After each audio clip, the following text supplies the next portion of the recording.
Allah Subhanahu wa ta'ala telah berfirman, wa min ayatihi an khalaqalakum min anfusikum azwajan litaskunu ilaiha, yang artinya di antara tanda-tanda kebesaran Allah Subhanahu wa ta'ala ialah Allah menciptakan pasangan-pasangan untukmu dari jenismu sendiri agar kamu merasa tentram.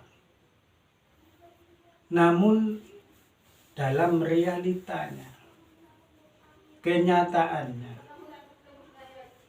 tidak sedikit orang yang berumah tangga dalam kehancuran.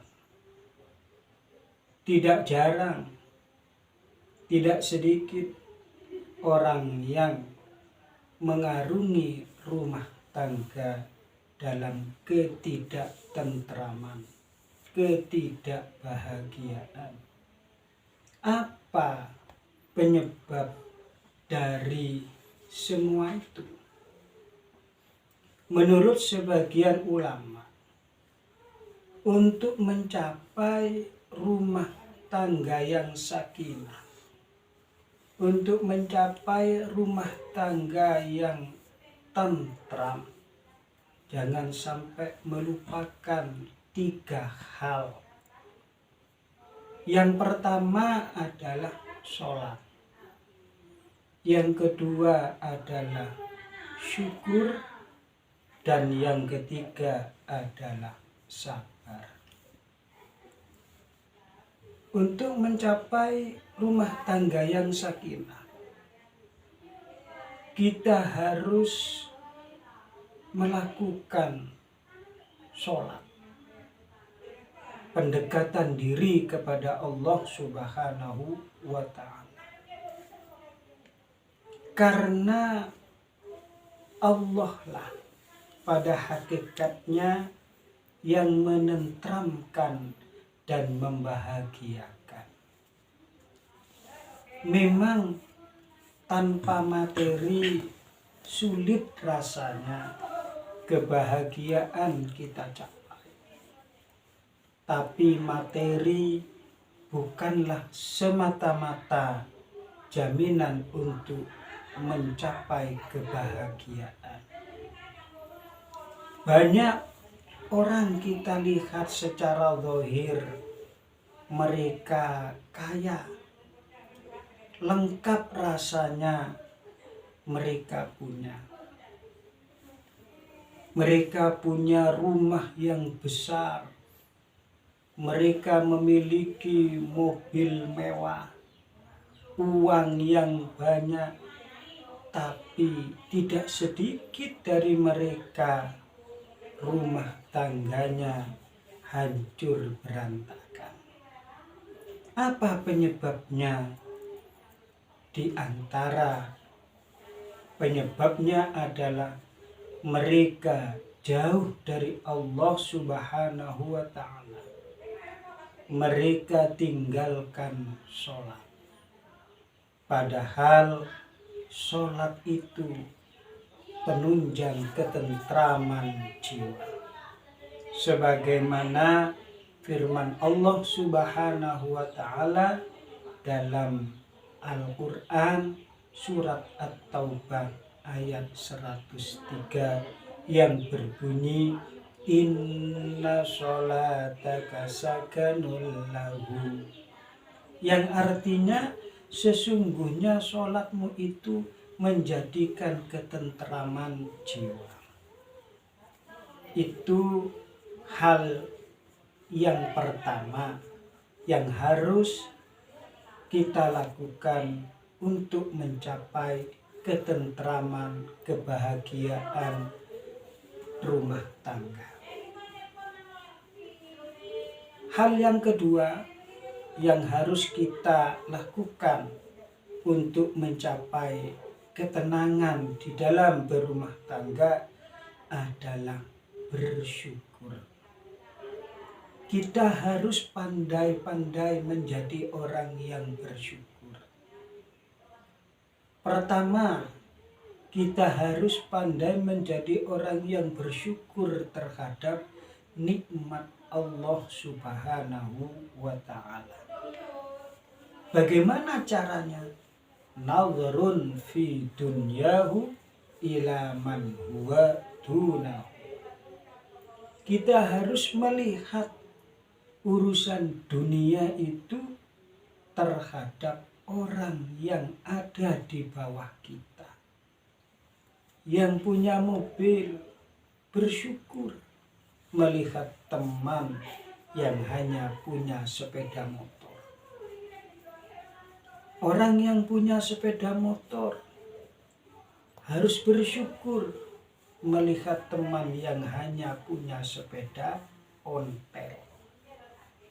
Yang punya sepeda ontel pun harus bersyukur karena melihat teman yang hanya berjalan kemana-mana.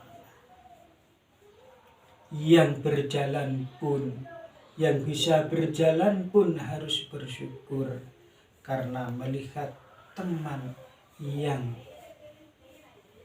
sakit.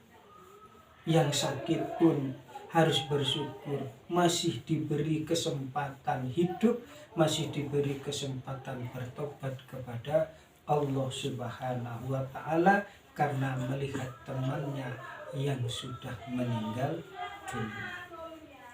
Kalau kita tidak bersyukur terhadap nikmat Allah yang kita dapat, kapan selesainya?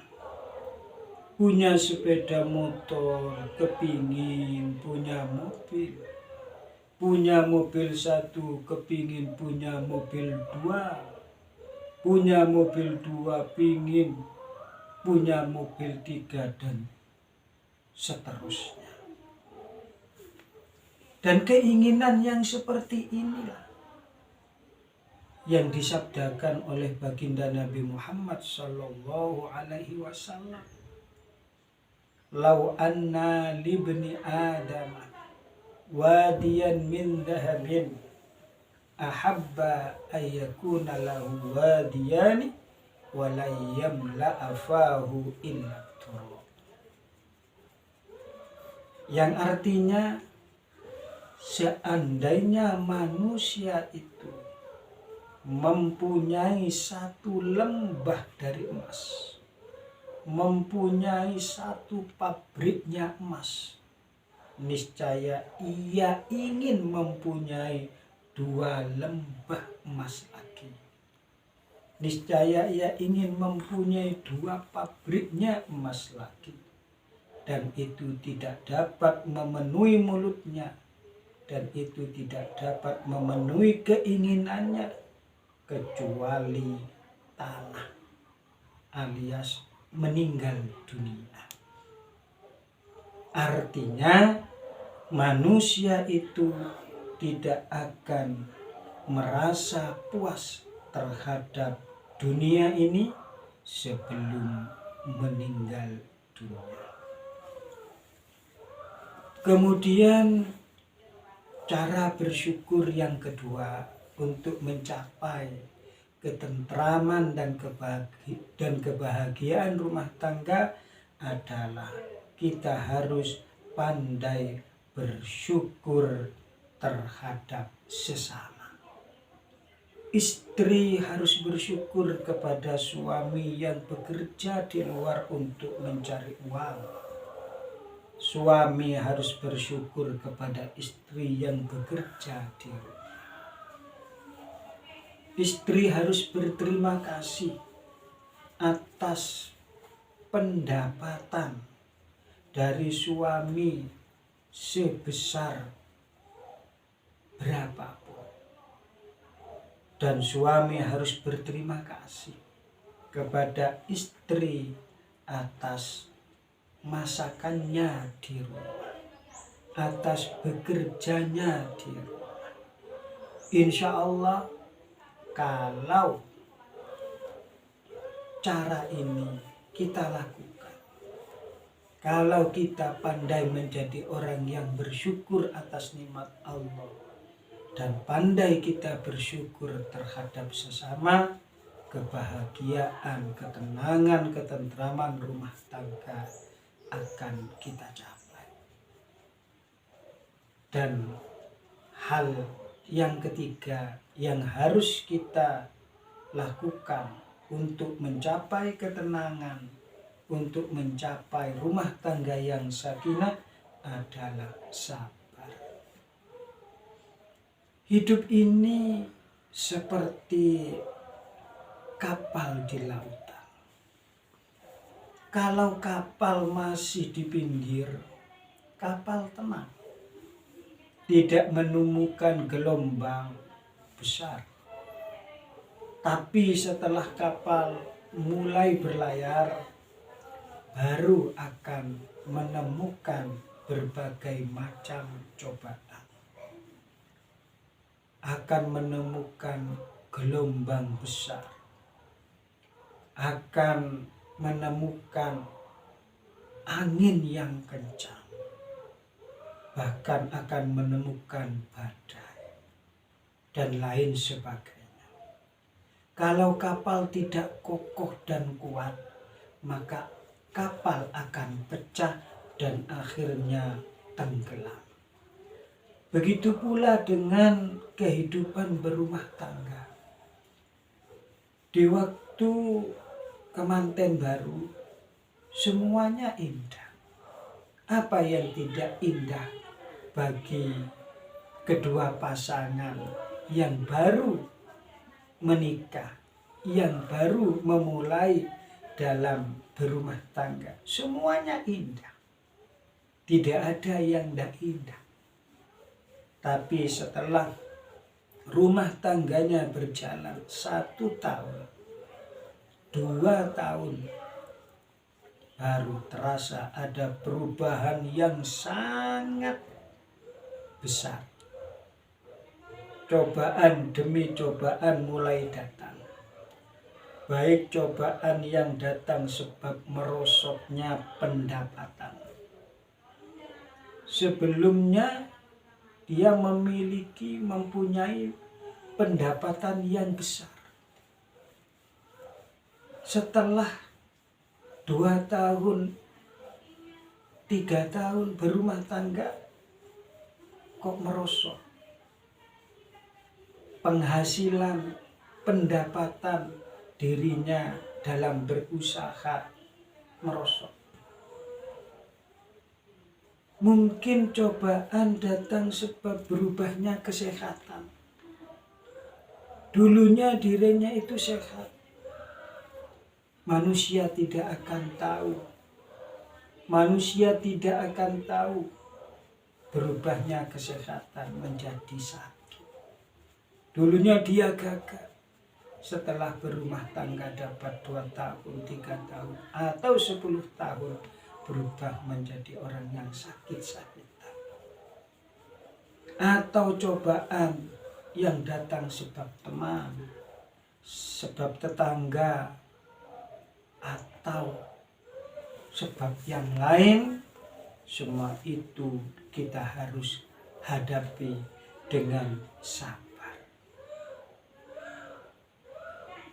Karena Allah Subhanahu wa ta'ala telah berfirman dalam surat Al-Ahqaf ayat 35. Fasbir kama sabara ulul azmi minar rusul. Bersabarlah engkau sebagaimana kesabaran para rasul. Seperti itulah gambaran kehidupan di dunia ini. Maka untuk mencapai ketentraman, kebahagiaan di dalam berumah tangga, jangan sampai kita melupakan 3 hal, meninggalkan 3 hal, karena 3 ini sebagian dari sendi untuk menunjang rumah tangga yang sakinah, mawaddah, warahmah. Semoga kita semua mendapatkan hidayah, mendapatkan bimbingan dari Allah Subhanahu wa Ta'ala, dapat kita mengarungi rumah tangga yang bahagia di dunia dan bahagia di akhirat. Kiranya hanya ini yang bisa saya sampaikan. Apabila ada kata-kata yang kurang sopan dan kurang berkenan, kami pribadi mohon maaf yang sebesar-besarnya. Akhirul kalam, wallahu muwaffiq ila aqwamit thoriq. Wassalamualaikum warahmatullahi wabarakatuh.